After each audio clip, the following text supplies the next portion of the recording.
Milí rodičia, milé deti, ak chcete, aby vám neušla ďalšia časť rozprávky na každý deň, dajte odber. Ďakujem.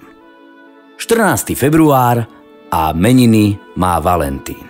Rozprávka má názov Valibuk Valentín. Raz sa kto si opýtal Valibuka Valentína, od čoho je taký silný, zdravý, a Valentín mu vraví: No, ono to je takto. Od mala jem len lentilky. Od ružových, od tých rastiem.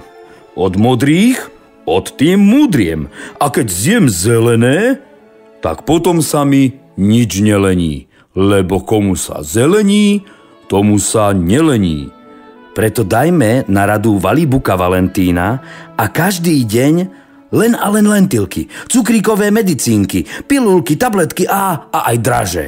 Ale milé deti, je to múdre, čo nám Valibuk Valentín káže? A už zajtra, milé deti, sa dozviete, čo bolo s